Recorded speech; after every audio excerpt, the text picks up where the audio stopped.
Guys, welcome back to my new video. कैसे हो आप सब? तो गाइस आज की इस वीडियो में हम लोग स्टार्ट करने वाले हैं क्लास 12th का चैप्टर 3 डायमेंशनल ज्योमेट्री।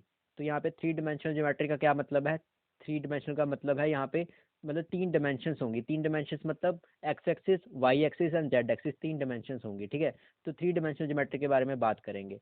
तो सबसे पहले हम लोग बात करते हैं डायरेक्शन कोसाइंस क्या होते हैं। तो डायरेक्शन कोसाइंस का क्या मतलब होता है? मान लो हमारे पास क्या है, यहाँ पे एक हमारे पास एक पोजीशन वेक्टर है।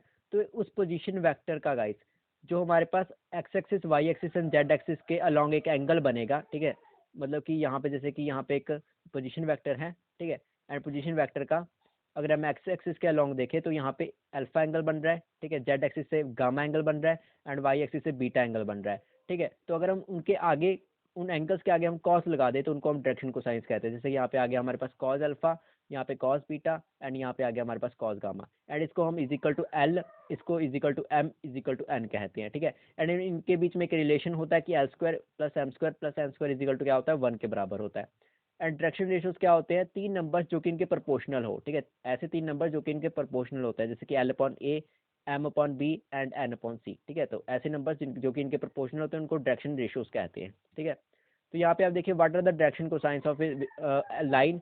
लाइन का डायरेक्शन कोसाइंस बताने हैं which makes equal angles with the coordinate axis, जो कि कोऑर्डिनेट एक्सिस के साथ इक्वल एंगल्स बना रहे हैं। तो देखिएगा इस मान लो हमारे पास हमें पता है कि L square plus M square plus N square is equal to कितना होता है, 1 होता है। ठीक है, एल क्या है हमारे पास, कॉस स्क्वायर अल्फा। ठीक है, एम क्या है हमारे पास, cos square beta and N square क्या हो जाएगा हमारे पास, cos square gamma equal to 1। ये बराबर होगा इसके बराबर होगा, है ना। अब तीनों अगर एंगल्स क्या हो जाए, इक्वल हो जाए, मतलब इसकी जगह पे भी आप कॉस अल्फा लिख सकते हो, इसकी जगह पे भी कॉस अल्फा लिख सकते हो। ठीक है, तो कितना हो जाएगा, इसकी जगह भी cos alpha cos alpha cos alpha, तो 3 कॉस अल्फा आ जाएगा, 3 कॉस अल्फा का square is equal to 1, right. And cos square alpha क्या क्या हो जाएगा, देखो यहाँ पे कॉस अल्फा कैसे निकालेंगे फिर, देखो तीनों बराबर हो जाएंगे, तीनों बराबर हो जाएंगे तो 3 cos square alpha equal to 1 and cos square alpha equal to 1/3 cos alpha equal to 1/√3 आ जाएगा। तो एल एम एन की वैल्यू कितनी आ जाएगी, प्लस माइनस 1/√3 आ जाएगी। ठीक है, तो डायरेक्शन को साइंस आ जाएंगे ये वाले। ओके, अब देखिएगा अगर हमारे पास if a line makes angles, अगर ये एंगल्स बना रहे हैं, एक लाइन है जो कि ये एंगल बना रहा है। ठीक है, तो हम लोग क्या करेंगे, यहाँ पे हमें कहा गया कि right the value of sine square alpha plus sine square beta plus sine square gamma, इसकी वैल्यू हमें बतानी है। ठीक है, तो इसकी वैल्यू कैसे बताओगे, देखो हमें इसी से बताएंगे आप, L square plus M square plus N square is equal to 1 होता है। तो इसी से हम लोग बताएंगे, कैसे बताएंगे, यहाँ पे cos square alpha cos square beta and cos square gamma लिख देंगे एंड उसको हम क्या करेंगे, 1 माइनस कर देंगे। ठीक है, देखो हमें पता है कि cos square theta plus sine square theta किसके बराबर होता है, 1 के बराबर होता है, राइट। अब अगर मैं कॉस स्क्वायर थीटा निकालूँ तो अगर मैं अब कॉस स्क्वायर थीटा क्या हो जाएगा, 1 माइनस साइन स्क्वायर थीटा हो जाएगा, राइट। तो यही चीज़ यहाँ पे की गई है, कॉस की जगह पे साइन लिख दिया गया है। ठीक है, 1 minus sine square theta 1 minus sine square beta, इस तरह से, तो इसकी वैल्यू आ जाएगी हमारे पास 2। ओके, अब है हमारे पास next equation of a line. देखो passing through a point and parallel to a given vector, एक ऐसी इक्वेशन ऑफ ए लाइन जो कि क्या क्या कर रही है, पास कर रही है एक पॉइंट से। ठीक है, and parallel to a given vector, जो कि एक पॉइंट से पास कर रही है एंड पैरेलल है गिवन वेक्टर के। ठीक है, जैसे कि यहाँ पे एक पी पॉइंट है, ये पास कर रही है एक पॉइंट, यहाँ पे पास कर रही है एक गिवन वेक्टर से। ठीक है, पैरेलल है गिवन वेक्टर के। ठीक है, बी के देखो पैरेलल है एंड ए से पास कर रही है, ए वेक्टर से पास कर रही है एंड बी वेक्टर के पैरेलल है। तो ऐसी इक्वेशन की अगर हमें मतलब कि ऐसी लाइन की अगर हमें इक्वेशन चाहिए तो कैसे करेंगे। ठीक है, तो क्या होगा हमारे पास, ये हो जाएगा हमारे पास r vector is equal to a vector plus यहाँ पे लैम्डा बी वेक्टर आ जाएगा हमारे पास। ठीक है, अब ये बी वेक्टर कौन सा है, गिवन पैरेलल वेक्टर, जो भी पैरेलल वेक्टर होगा वो लिखेंगे। यहाँ पे position vector of the given point. ठीक है, ये हमारे पास क्या है, पोजीशन वेक्टर है गिवन पॉइंट का, ये वाले। ठीक है, इसका अब ये क्या है हमारे पास, r is a position vector of any point. ठीक है, कोई भी पॉइंट यहाँ पे ले सकते हैं हम। ठीक है, तो ये आ जाएगा हमारे पास। अब कार्टेशियन इक्वेशन क्या होती है, कार्टेशियन इक्वेशन होती है आर माइनस में r vector minus a vector is equal to lambda b vector. ठीक है, यहाँ पे क्या लिख करेंगे, एक्स माइनस एक्स वन कर देंगे i cap, y minus y one कर देंगे j cap, z minus z one k cap. ठीक है, एंड यहाँ पे lambda a one i cap plus b one j cap plus c one k cap. Okay, and यहाँ से x minus x one upon a one आ जाएगा, y minus y one upon b one आ जाएगा, z minus z one upon c one आ जाएगा। ठीक है, ओके।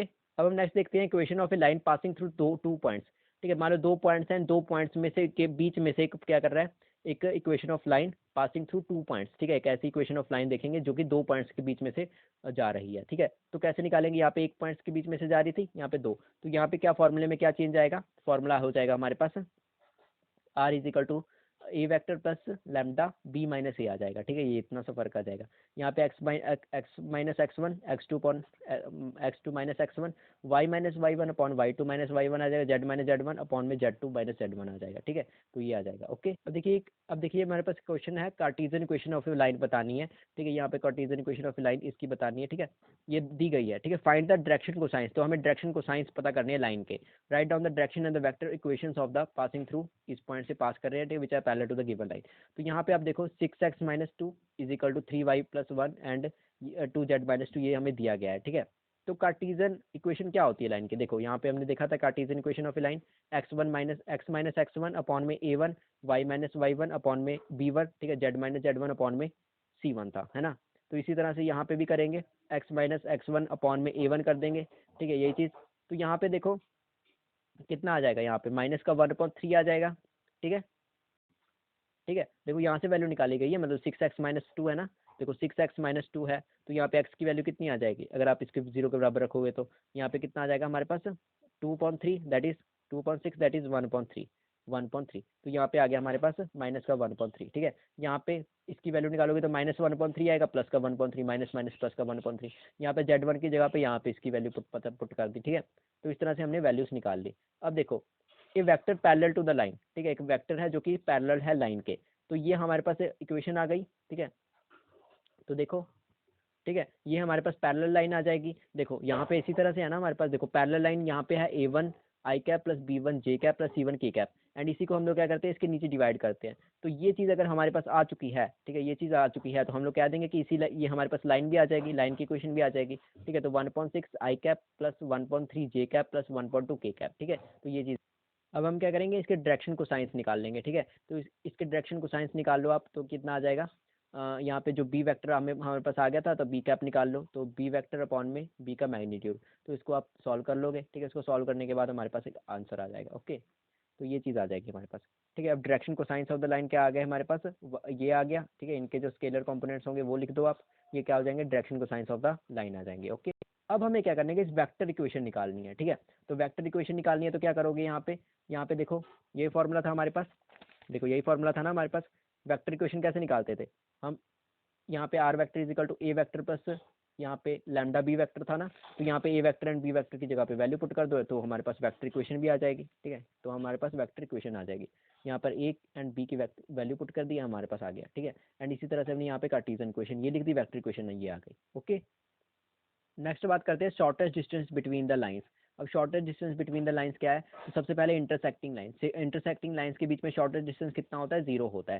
देखो दो लाइंस हैं, ठीक है, दोनों क्या कर रही हैं, इंटरसेक्ट कर रही हैं, तो यहाँ पे डिस्टेंस कितना होगा, 0 होगा, ठीक है। तो इसका क्या होता है, 0 हो जाता है। अगर दोनों लाइंस अगर पैरेलल होती हैं, तो मान लो हमारे पास L1 एक लाइन है, ठीक है, इसका यहाँ पे एक उस लाइन की इक्वेशन क्या है, R is equal to A1, ठीक है, प्लस लैम्डा बी, ठीक है। यहाँ पे L2 क्या है हमारे पास, यहाँ पर A2 प्लस म्यू बी आ जाएगा, ठीक है। तो इसके बीच में शॉर्टेस्ट डिस्टेंस क्या आ जाएगा हमारे पास, A2 में से माइनस कर दो A1, A2 minus A1 multiply कर दो B अपॉन में मैग्नीट्यूड ऑफ B, ठीक है। अब है हमारे पास क्यू लाइंस कौन सी होती हैं, ना ही पैरेलल होती हैं ना ही इंटरसेक्ट करती हैं, ठीक है, ना ही पैरेलल होती है ना ही इंटरसेक्ट करती हैं, उसको हम क्या कहते हैं, स्क्यू लाइंस कहते हैं, ठीक है। किस तरह से होंगे, देखो मान लो एक यहाँ पे है, एक यहाँ पे है, ठीक है। मान लो ये एक लाइन है, अब यहाँ पे भी है। अब देखो आपको लग रहा होगा कि ये इंटरसेक्ट कर रही है, बट ये इंटरसेक्ट नहीं कर रही, ठीक है, क्योंकि इनके बीच में गैप है। देखो इनके बीच में क्या है, देखो लग तो रहा है इंटरसेक्ट कर रही है, बट ये ना ही पैरेलल है ना ही ये इंटरसेक्ट कर रहा है, ठीक है। देखो यहाँ पे एक लाइन है एंड ये है, ठीक है, पेन है, तो ये दोनों इंटरसेक्ट भी नहीं कर रही है। देखो अभी इंटरसेक्ट कर रही है, बट अगर मैं ऐसे कर दूँ तो ना ही इंटरसेक्ट करेंगी ना ही पैरेलल है,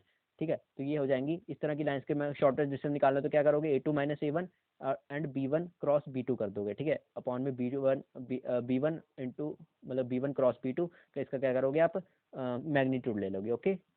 तो अब देखिएगा इसे क्वेश्चन है हमारे पास, find the angle between the lines, angle between the lines निकालनी है। तो एंगल का क्या फॉर्मूला होता है, cos theta is equal to B1 dot B2 upon में B1 एंड B2 का क्या करना है, मैग्नीट्यूड को मल्टीप्लाई करना है, ठीक है।